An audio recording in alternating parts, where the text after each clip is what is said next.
অনন্ত জীবন যদি পাই আমি, তাহলে অনন্তকাল একা পৃথিবীর পথে আমি ফিরি যদি দেখিব সবুজ ঘাস ফুটে ওঠে, দেখিব হলুদ ঘাস ছড়ে যায়, দেখিব আকাশ সাদা হয়ে ওঠে ভোরে, ছেঁড়া মুনিয়ার মতো রাঙা রক্ত রেখা লেগে থাকে বুকে।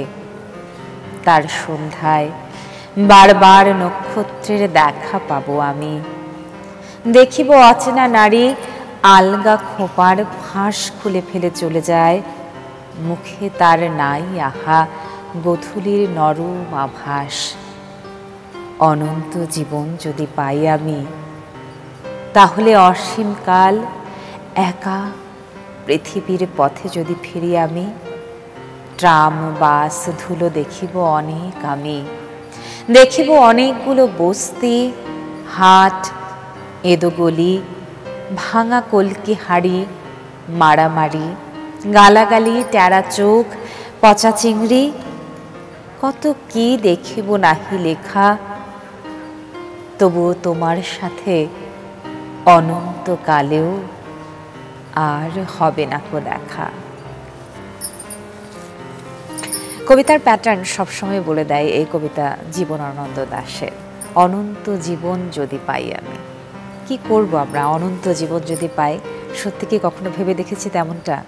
তবে এই এক জীবনে এক পৃথিবীতে যতটুকু জন্ম, যতটুকু সার্থকতা, তাই নিয়েই যদি মন ভরে প্রাণ ভরে বাঁচতে পারি, তাহলে প্রতিটি সকাল সুন্দর। কেওয়া স্টিল সকাল 24-এ আমন্ত্রণ সবাইকে। আজ সোমবার 20 জ্যৈষ্ঠ 1431 বঙ্গাব্দ, আজ 3 জুন 2024 খ্রিস্টাব্দ। সাথে আছি তাসনুফা মোহনা। প্রিয় দর্শক, আজ শুরুতেই নিমতলী ট্র্যাজেডির খবর। 14 বছরেও মামলা হয়নি নিমতলী ট্র্যাজেডির। একটা জিডি হলেও তার তদন্ত প্রতিবেদন জমা পড়েনি আদালতে। পুলিশ বলছে ঊর্ধ্বতন কর্তৃপক্ষের নির্দেশে এমনটা হয়েছিল। তবে আইনজ্ঞরা বলছেন বাস্তবতা যাই থাকুক, এতে এত মানুষের মৃত্যুতে মামলা না হওয়াটা বিস্ময়কর।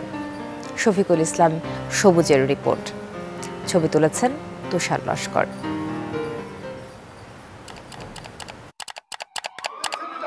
2010 সালের 3 জুন পুরান ঢাকার নিমতলী।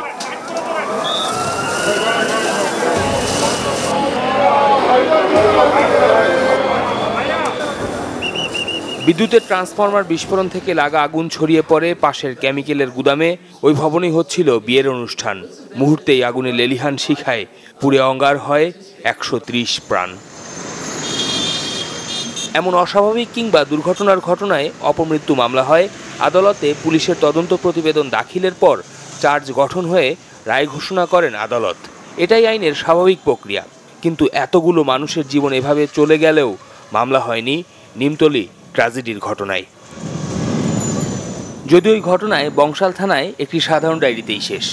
এত বছরেও তদন্ত প্রতিবেদন দেয়নি পুলিশ, যার ব্যাখ্যা দেন বংশাল থানার বর্তমান ভারপ্রাপ্ত কর্মকর্তা। উচ্চ কর্তৃপক্ষের নির্দেশে কোনো মামলা হয় নাই, শুধুমাত্র আমাদের এখানে এই ঘটনা বর্ণনা করে একটা জিডি হয়েছে, এই জিডির ভিত্তিতে লাশগুলি হস্তান্তর করা হয়েছে। আর এই সংক্রান্তে কোনো তদন্ত প্রতিবেদনও নাই। এমনি দুর্ঘটনার কারণ সংক্রান্তে ফায়ার সার্ভিস বা অন্য সংস্থা যে তদন্ত কমিটি গঠন করছে, ওনারা রিপোর্ট দিচ্ছে কর্তৃপক্ষ বরাবর। জনস্বার্থের নানা বিষয়ে আদালতে নজরে আনেন বিশিষ্ট আইনজীবী ব্যারিস্টার জ্যোতির্ময় বড়ুয়া। এমন ঘটনায় বিস্ময় প্রকাশ করেছেন তিনি। একটা অস্বাভাবিক মৃত্যু যখন হয়েছে, সেই মৃত্যুর পরিপ্রেক্ষিতে একটি আইনি প্রক্রিয়ার মাধ্যমে তদন্ত হবে। তদন্ত হওয়ার পরে আদালত পর্যন্ত যাবে। আদালত যদি মনে করে যে না, এখানে কোনো পার্টিকুলার ব্যক্তির আসলে কোনো দায়বদ্ধতা নাই, তাহলে সেক্ষেত্রে আদালত তার মন্তব্য দিয়ে মামলাটি নথিজাত করবেন। কিন্তু একটা প্রক্রিয়া তো থাকবে, সেই প্রক্রিয়াটাই এখানে অনুপস্থিত। ফলে এটা এই না থাকাটাই আমার কাছে খুব অস্বাভাবিক মনে হচ্ছে যে এতগুলো মানুষ মারা গেল, শতাধিক মানুষ, প্রায় 120-25 জনের মতো মানুষ মারা গেল, সেটার পরিপ্রেক্ষিতে একটা অপমৃত্যু মামলাও হবে না। তার মতে নিমতলী ট্র্যাজেডি থেকে বেইলি রোড ট্র্যাজেডি সময়ের হিসেবে 14 বছর হলেও মানুষের মৃত্যুতে রাষ্ট্র যে দায়হীন তা বোঝা যায় এমন ঘটনায়।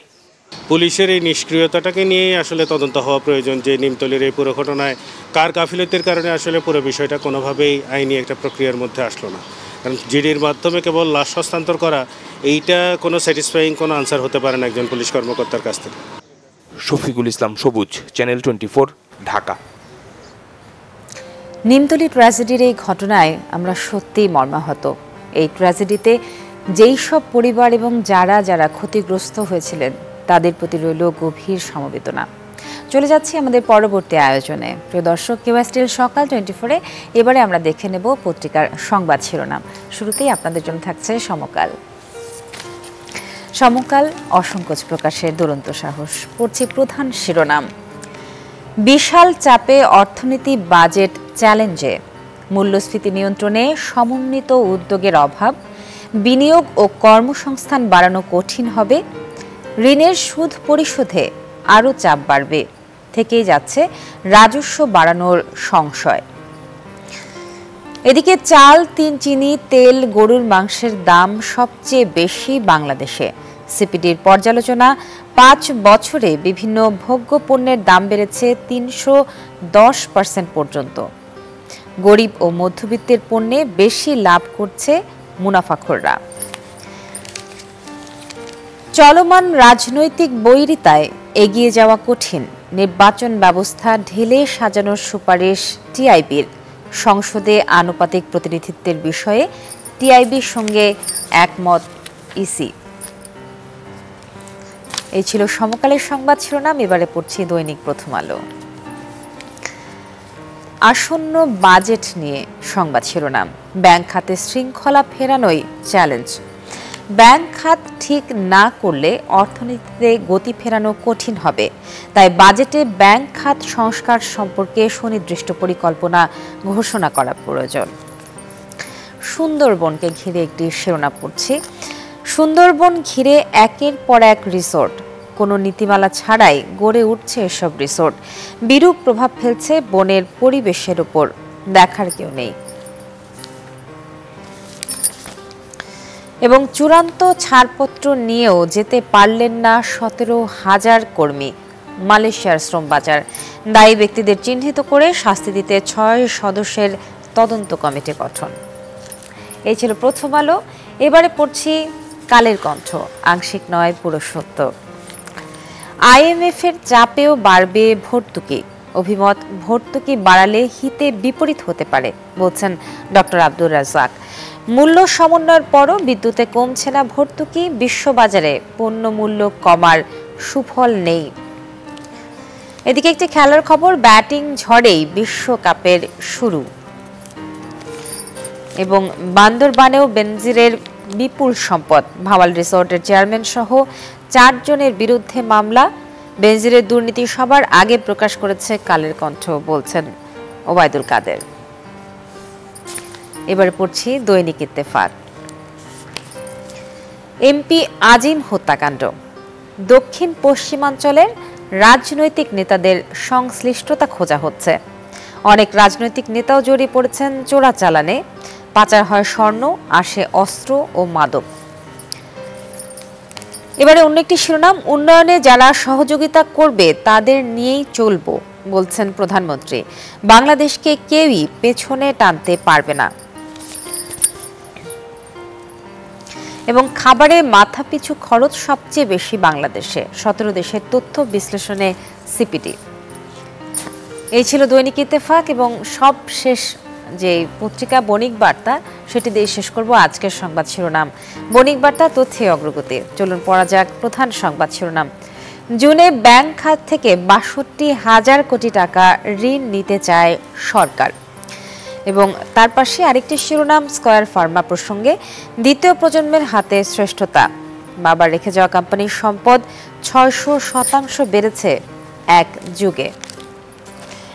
এই ছিল আজকের সংবাদ শিরোনাম। এবারে অন্য প্রসঙ্গ। মধু মাসের প্রসঙ্গ নিয়ে কথা বলতে চাই আপনাদের সাথে। আমরা জানি যে মধু মাস চলছে, আমের মাস, আর মধু মাসে তাই খবর নেব আমের।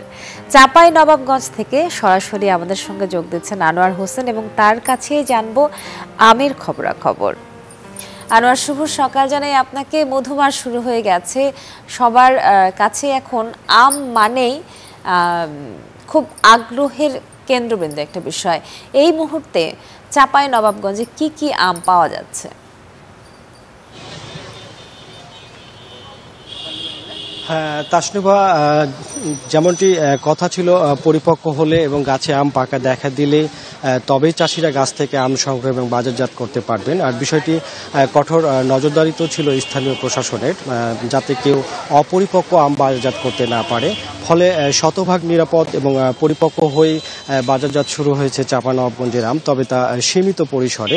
আম মৌসুমে আম বেচাকেনাকে কেন্দ্র করে যে বিশাল কর্মযজ্ঞ এবং ক্রেতা বিক্রেতাদের হাক ডাকে মুখর যে আম বাজার, সেটি কিন্তু এখনো শুরু হয়নি। এবং বাজার সংশ্লিষ্ট আমাদেরকে জানিয়েছেন যে হয়তো আর 2-4 দিনের মধ্যে সেই কর্মযজ্ঞ শুরু হবে এবং বাজারগুলোতে ব্যাপক আমের সরবরাহ ঘটবে। এছাড়া আম চাষি এবং বাগান মালিকরা জানিয়েছেন যে গত কয়েকদিন ধরে তাদের বাগানগুলোতে গাছে আম পাকা দেখা দিতে শুরু করেছে এবং স্বল্প পরিসরে তারা সে আম বাজারজাত শুরু করেছেন। পাশাপাশি বিভিন্ন অনলাইন সার্ভিস এবং বাগানগুলো থেকেও বাগান মালিক এবং আম চাষিরা ঢাকা সহ দেশের বিভিন্ন প্রান্তে যে ব্যাপারীরা আছে তাদের এবং ভোক্তাদের আম সরবরাহ শুরু করেছেন। এছাড়াও বাজার সংশ্লিষ্টরা যা বলছেন যে বাজারগুলোতে প্রতিদিনই এখন আমের সরবরাহ বাড়বে এবং সামনের দিনগুলোতে ভরপুর বেচাকেনাও শুরু হবে, যা চলবে আগামী কয়েক মাস ধরে। তো এই মুহূর্তে আমি আছি সদরঘাট পাইকারি আম বাজারে, যেখানে কাকডাকা ভোর থেকে শুরু হয় আম বেচাকেনা এবং আম চাষিরা তাদের বাগান থেকে আম পেড়ে এই বাজারে নিয়ে আসেন। এখান থেকে আড়তদার এবং ব্যবসায়ীরা আমগুলো কিনে ঢাকা সহ দেশের বিভিন্ন প্রান্তে পাঠান। পাশাপাশি স্থানীয় ক্রেতারাও এই বাজার থেকে আম কিনেন। তো এখন বাজারে যে আমগুলো পাওয়া যাচ্ছে সেগুলোর মধ্যে বিভিন্ন জাতের গুটি এবং সমিষ্ট গোপালভোগ এবং জিআই স্বীকৃতিপ্রাপ্ত খিরসাপাত আম বাজারজাত শুরু হয়েছে সীমিত পরিসরে। আর দামের কথা যদি বলি, বর্তমানে পাইকারি বাজারগুলোতে বিভিন্ন জাতের গুটি আম বিক্রি হচ্ছে 1600 থেকে 2000 টাকা মন, আর সমিষ্ট গোপালভোগ বিক্রি হচ্ছে 2600 থেকে 3500 টাকা পর্যন্ত মন, আর খিরসাপাত বিক্রি হচ্ছে 3 থেকে 4000 টাকা মন। তবে গতবারের তুলনায় এবার আমের ফলন ব্যাপক বিপর্যয় হয়, দাম এবার কিছুটা বেশি বলে জানিয়েছেন আম চাষি বিক্রেতা, যা গতবারের তুলনায় মন প্রতি 800 থেকে 1500 টাকা পর্যন্ত বেশি। এতে আম চাষি বিক্রেতারা সন্তুষ্ট হলো, খুশি নন ক্রেতারা। তাসনুভা। জি আনোয়ার, অসংখ্য ধন্যবাদ আপনাকে। আমরা সবাই জানি যে রাজশাহী, চাঁপাইনবাবগঞ্জ এই এলাকাগুলো আমের চাষের জন্য ভীষণভাবে বিখ্যাত। আমের ফলন এবং আমের দাম সবকিছুর খবরাখবর আমরা জানছিলাম। এবার আমরা চলে যাচ্ছি আবহাওয়ার খবরাখবরে। চলুন আপনাদেরকে জানিয়ে দিই আজ সারাদিনের আবহাওয়ার পূর্বাভাস এবং সেই সঙ্গে আবহাওয়ার তথ্য।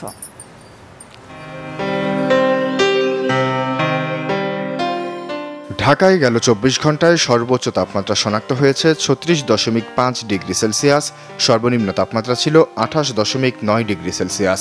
রাজশাহীতে সর্বোচ্চ তাপমাত্রা 36.2, সর্বনিম্ন 25.8, রংপুরে সর্বোচ্চ তাপমাত্রা 36.5, সর্বনিম্ন 24, ময়মনসিংহে সর্বোচ্চ তাপমাত্রা শনাক্ত হয়েছে 35.5 ডিগ্রি সেলসিয়াস, সর্বনিম্ন 26 ডিগ্রি সেলসিয়াস।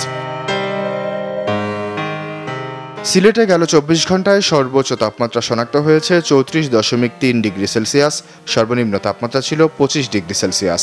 চট্টগ্রামে সর্বোচ্চ তাপমাত্রা 34.2, সর্বনিম্ন 29.4, খুলনায় সর্বোচ্চ তাপমাত্রা 35.4, সর্বনিম্ন 29, বরিশালে সর্বোচ্চ তাপমাত্রা রেকর্ড হয়েছে 36.5 ডিগ্রি সেলসিয়াস, সর্বনিম্ন 28.6 ডিগ্রি সেলসিয়াস।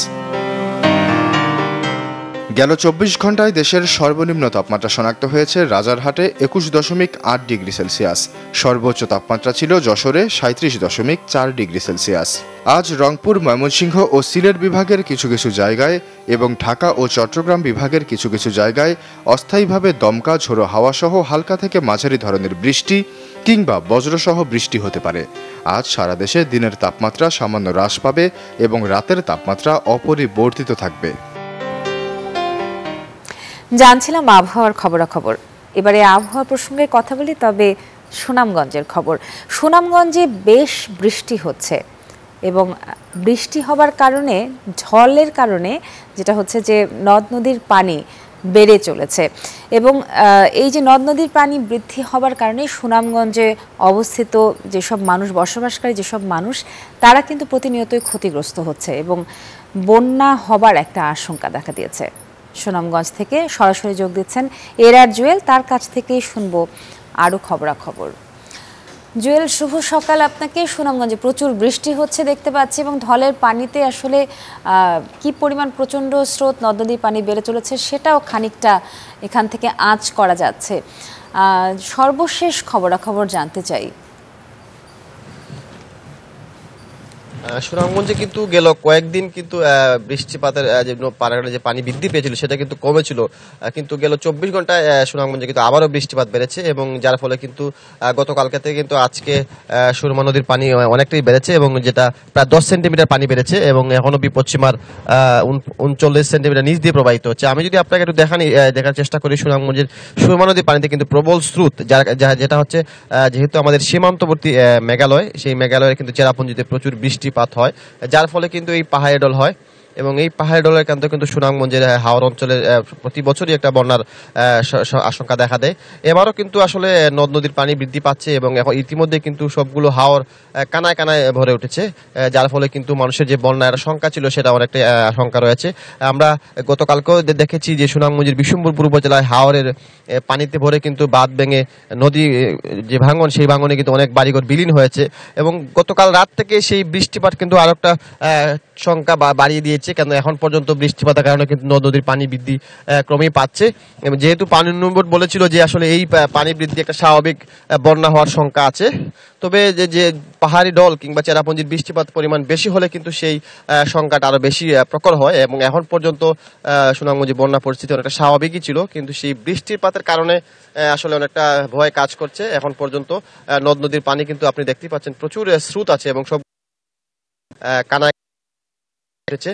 তবে সব মিলিয়ে যদি এই বৃষ্টিপাত অব্যাহত থাকে এবং পাহাড়ি ঢল হয় তাহলে বন্যার একটা সংখ্যা আছে, তবে এখন পর্যন্ত কোনো এলাকা প্লাবিত হয়নি, সেটা একটা স্বস্তির খবর।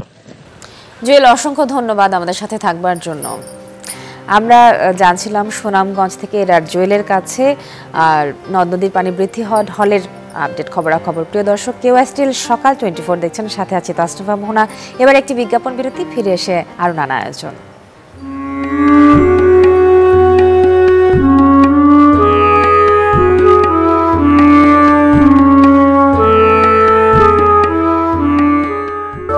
কেওয়াই স্টিল সকাল 24, আমন্ত্রণ আরও একবার, সাথে আছি আমি তাসনিফা মোহনা।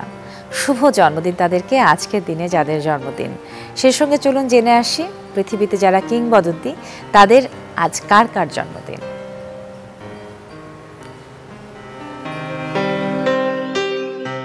1910 সালের এই দিনে জন্মগ্রহণ করেন মার্কিন চলচ্চিত্র অভিনেত্রী, প্রযোজক, ফ্যাশন মডেল ও নৃত্যশিল্পী পলেট গডার্ড। 1940-এর দশকে তিনি প্যারামাউন্ট পিকচার্সের অন্যতম তারকা হয়ে ওঠেন। তার উল্লেখযোগ্য চলচ্চিত্রের মধ্যে রয়েছে চার্লি চ্যাপলিনের মডার্ন টাইমস এবং দ্য গ্রেট ডিক্টেটর। 1919 সালের এই দিনে জন্মগ্রহণ করেন ভারতীয় চলচ্চিত্র অভিনেত্রী ছায়া দেবী। 1936 সালে কনক নামের এই কিশোরী ছায়া দেবী নাম নিয়ে পথের শেষে ছবিতে অন্যতম নায়িকার ভূমিকায় অবতীর্ণ হন। তার জনপ্রিয় সিনেমাগুলো সোনার সংসার, রাঙা বউ, ছিন্নহার, প্রভাস মিলন, হাল বাংলা, বিদ্যাপতি, হাটে বাজারে, উত্তর ফাল্গুনী প্রভৃতি। 1925 সালের এই দিনে জন্মগ্রহণ করেন মার্কিন চলচ্চিত্র অভিনেতা টনি কার্টিস। 1950 ও 1960-এর দশকের জনপ্রিয় তারকা কার্টিস 6 দশকের অধিক সময়ে 1 শতাধিক চলচ্চিত্রে অভিনয় করেছেন। দ্য ডিফায়ান্ট ওয়ান্স ছবিতে অভিনয় করে শ্রেষ্ঠ অভিনেতা বিভাগে একাডেমি পুরস্কারের মনোনয়ন লাভ করেন তিনি। 1966 সালের এই দিনে জন্মগ্রহণ করেন পাকিস্তানি ক্রিকেট খেলোয়াড় ওয়াসিম আকরাম। তিনি বামহাতি দ্রুতগতির বোলার এবং বামহাতি ব্যাটসম্যান ছিলেন। পাকিস্তান জাতীয় ক্রিকেট দলের একদিনের আন্তর্জাতিক ও টেস্ট ম্যাচে প্রতিনিধিত্ব করেছেন তিনি। আকরাম ক্রিকেট ইতিহাসের অন্যতম সেরা বোলারদের একজন। 1986 সালের এই দিনে জন্মগ্রহণ করেন স্প্যানিশ পেশাদার টেনিস খেলোয়াড় রাফায়েল নাদাল পেরেরা। তিনি বর্তমানে বিশ্ব র্যাঙ্কিংয়ে 2 নম্বর অবস্থানে আছেন। নাদাল 22টি গ্র্যান্ড স্লাম পুরুষ একক শিরোপা জিতেছেন, যা ইতিহাসে সবচেয়ে বেশি।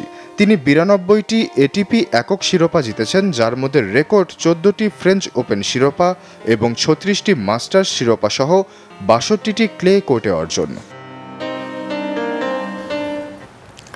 প্রিয় দর্শক, এবারে আমরা চলে যাচ্ছি লালমনিরহাটে। জানাচ্ছিলাম সুনামগঞ্জে ঢলের কারণে নদ নদী পানি বৃদ্ধির খবর। সেরকমই ঘটনা ঘটেছে উত্তরাঞ্চলের লালমনিরহাটেও। লালমনিরহাট থেকে মাহফুজ বকুল আছেন আমাদের সঙ্গে, চলুন তার কাছ থেকে জানা যাক সেখানকার পরিস্থিতি। মাহফুজ, শুভ সকাল। আপনাকে জানতে পেরেছে যে লালমনিরহাটে নদ নদীর পানি বৃদ্ধি পেয়েছে এবং কিছু কিছু জায়গায় ভাঙনের সৃষ্টি হয়েছে।